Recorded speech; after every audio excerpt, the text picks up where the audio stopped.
The Oracl3 Network. We have an active shooter. We have an active shooter inside the warehouse.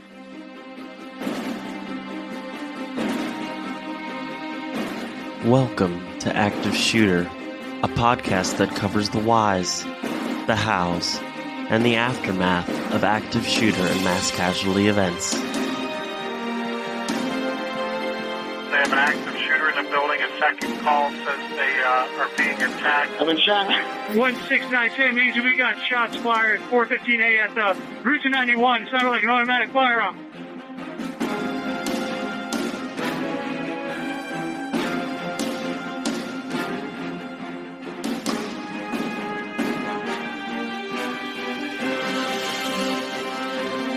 Active shooter, reports of an active shooter in mass casualty incidents. Thank you for listening. You are listening to Active Shooter, a podcast that may contain adult themes, explicit language, and graphic depictions of violence. Portions of this show may be traumatic for those under 18. Listener discretion is advised. This is a small beach community now stunned by this deadly rampage, the deadliest in Orange County history, and it seems that a bitter custody dispute may have triggered it all.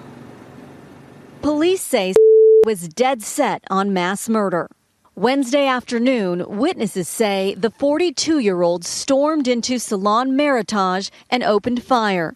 By the time he left, 6 were dead and 3 injured. 2 of the wounded later died. Another is in critical condition.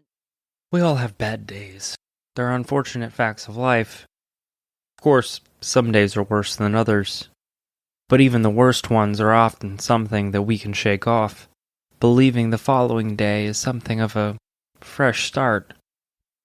On the other hand, some people have a snowball effect of misfortune, where one terrible day or event leads to another, and then another, leaving you to wonder, can it get any worse? For example, suppose the catalyst for your awful day was something you had no control over, such as changing your custody arrangement. Most people would take the appropriate steps, which unfortunately involves lawyers and much time in court. However, today's shooter went the other route.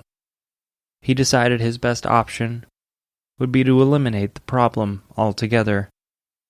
After all, in the shooter's eyes, he was losing everything. His ex had filed for a restraining order against him. He didn't win full custody over his son. The court felt the 50-50 split was a satisfactory agreement, and no one seemed to be taking him seriously.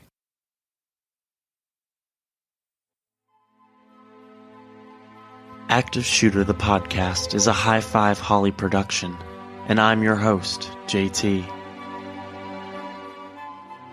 If you've listened to our prior episodes, you know that the Active Shooter podcast team has taken the No Notoriety pledge, and we will not be sharing the real name of the shooters that we cover. We will be giving the shooters a pseudonym and refer to them by that name throughout the episode. This will help in clearing up any confusion in the story, while remaining true to our pledge in not naming the shooter by their actual name. We will refer to today's shooter as Mike.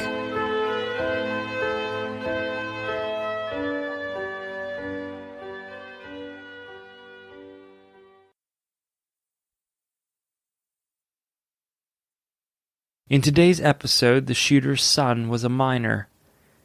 He is still under 21 years old, even today. Therefore, we will be giving the son a pseudonym. as well in order to protect his anonymity and privacy as much as possible. We will refer to Mike's son as Nick. We will use his ex-wife's name, Michelle, as this is our way of telling her story, in what we hope is a respectful way that honors her memory, as it should be.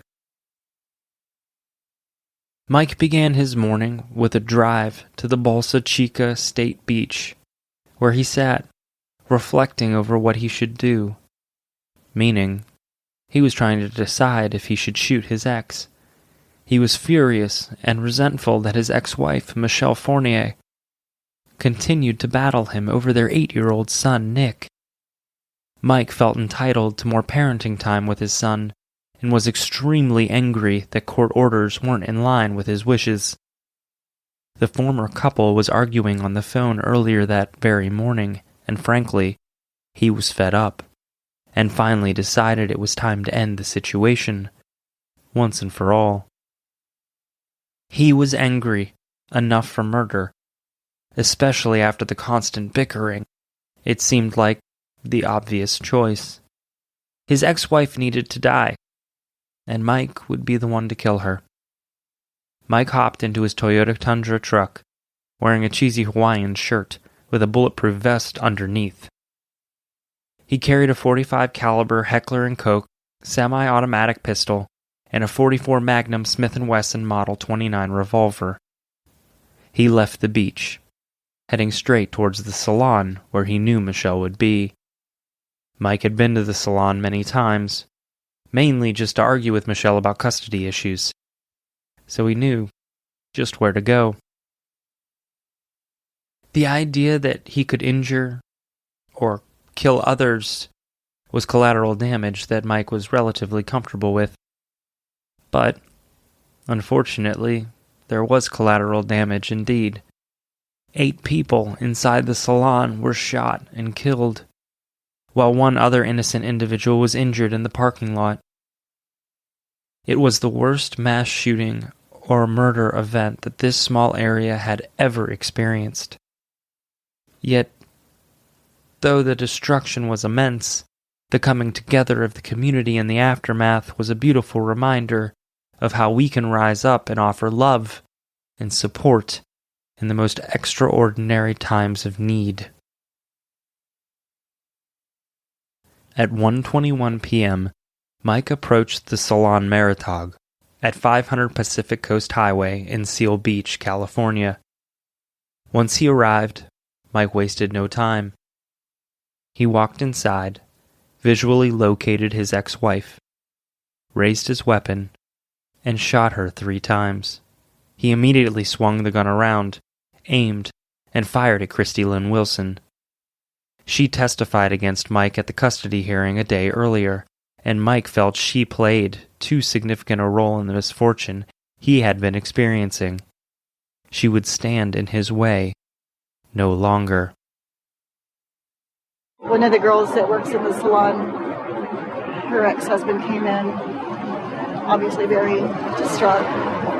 I don't know what the problems were as of recent, but he just took everybody out.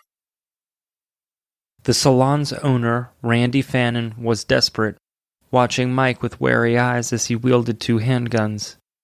Randy pleaded, quote, "Please don't do this. There is another way. Let's go outside and talk." His cries fell on deaf ears as Mike advanced into the salon. Randy attempted to stop Mike when he grabbed a pair of scissors and ran towards him. Before Randy was close enough to touch Mike, he was shot in the head, and he died instantly. Laura Webb Elodie was a stylist at the salon and happened to be doing her mother, Harriet Stretz's, hair on that tragic day. Sadly, Laura was shot and killed, but her mother, Harriet, was a survivor. The scene at the salon was complete mayhem. There were about 20 people inside at the time of the shooting. Several people hid in the back room behind anything they felt could help them blend in, camouflaged into the everyday salon products. Some people played dead. A massage therapist along with 2 others hid inside a massage room, locked securely inside. 2 others took shelter inside a bathroom. One person managed to slide into the facial room and call 911. The owner's wife was in the salon's back, mixing colors for hair dye, and was left unharmed. Bullets were flying everywhere, and Mike even managed to stop to reload at least one time. Mike exited the salon and immediately approached a Land Rover that was parked just outside. He again raised his firearm and shot. A man was sitting inside, chatting on his cell phone, when a bullet suddenly struck him. The man, David Coet, had just finished his lunch at a nearby restaurant and had the terrible misfortune of parking next to Mike, who shot David through a closed window on the passenger side of the vehicle. The chaos he caused in his wake made no sense. There was no rhyme or reason.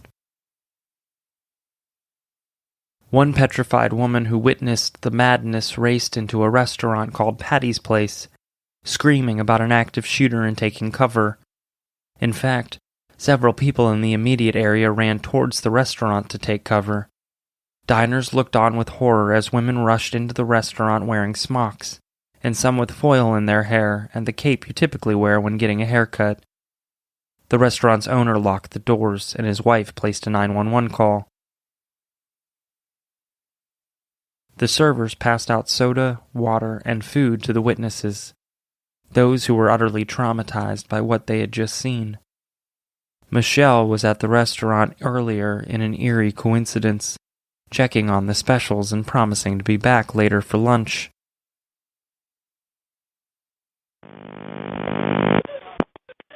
Do you need police or paramedics? There's a shooting next door. What's the address? At 500 East PCH. What did you hear that? Gunman shooting. Why do you think? There's a shooting at Salon, Meritage. What's the address? 500 East Pacific Close. Okay. Hold on, okay? And what's their address where you think this is happening? 500 PCH. Theirs is 500 PCH? Close the doors, guys, and lock it. Did you hear the shooting? Yeah, a hairstylist came in and said that somebody's shooting with a gun. Can we lock the door? And it's at what salon? It's on Pacific Coast Highway. I know, but what's their unit number? The unit number? What's the unit? Okay, what is the name of the salon? Salon Meritage. It's at the corner next to Patty's Place. And okay, listen. Are all our doors locked? Are all our doors locked? And how many shots did you hear? He's still shooting right now. He's still shooting right now. Okay. And how many shots have you heard, ma'am? Yes. How many shots have you heard? We've got 10. I've got the here. And do you know who it is? We don't know who it is. We need somebody here, like, right now.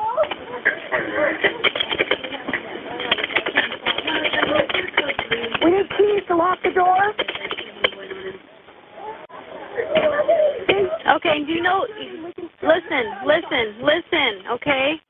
You need to answer my questions, okay? Do we know who the shooter is? We think we do. It's one of the hairstylist's husbands. We think we do, but I don't know because the girl that came in here is just hysterical. Okay, is there any way I could talk to her? It's very important that I talk to her. Hold on. It's very important that she talks to you. Okay. Hello? Okay, it's very important. Do you know his name?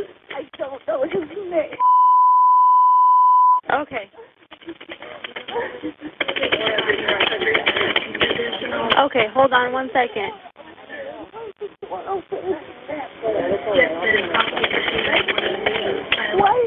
And you don't know is he a male, white, black, Hispanic, Asian? Are you there? Is it a male, white, black, Hispanic, Asian? It's a male, white. How old is he, do you think, about? Ma'am? Yes? How old is he about? He's probably about 45. Why do they have the door open? Oh, yeah, you guys need to shut the doors and hide somewhere, okay? He's just trying to shoot everybody in. Okay. He's 45. What color is his hair? Oh, like a gray, whitish.